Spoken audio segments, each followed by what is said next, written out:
good to be back with you again on Geelong Newsbeat.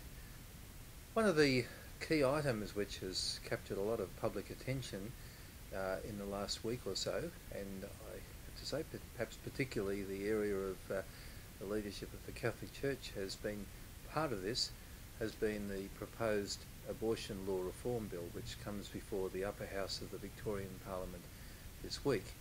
Now I suppose as a Catholic priest my approach to this is probably fairly predictable, but I think it goes a long way beyond just the Catholic Church. There are a lot of people who are opposed to abortion on any number of different grounds, and this particular bill, no matter what perspective we look at it from, it really leaves a lot to be desired, even perhaps for those who may not be as strongly anti-abortion as many others are.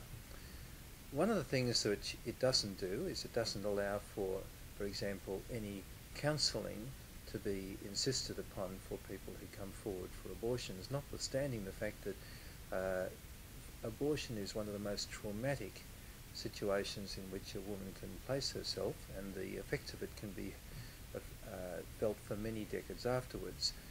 I can remember speaking to a woman who had a number of horrendous experiences occur to her during the course of her life, some of them quite recently, and she listed amongst the things that had happened an abortion that she had some 3 or 4 decades ago. And I said to her at the end of a conversation, I said, what's the thing that burdens you most of all of these? And without even hesitating, she said, the abortion.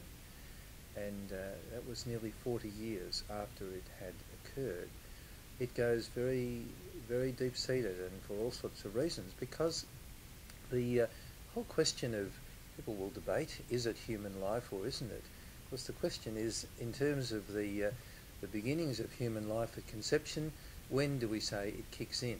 When is it not human life, and when does it become human life? And the teaching of certainly the Catholic Church, but also though that of many other areas of society, is that we need to regard human life as human from its very beginning point. And that's an important part of the whole strategy and belief in terms of abortion as being something which is not to be encouraged, and certainly it's an interesting factor that even those who put themselves forward as being pro-choice are often heard to say, well, we need to limit the number of abortions as much as possible. It raises the question, well, why would you say that? Why would you not treat a developing fetus, if it's not human, is no more different than, well, having your appendix out?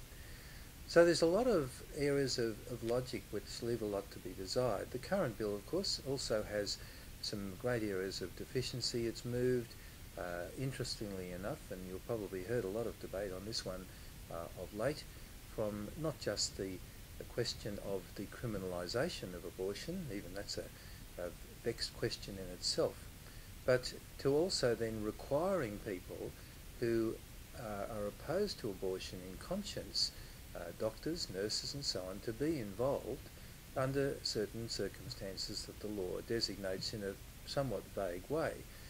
And the question of the penalties of failure to comply are not spelled out either. Is it a $5 fine, or is it 25 years in jail? The whole question of this bill, notwithstanding there are plenty of people putting it forward as being a great answer to women's rights and various other things, it creates a lot of problems.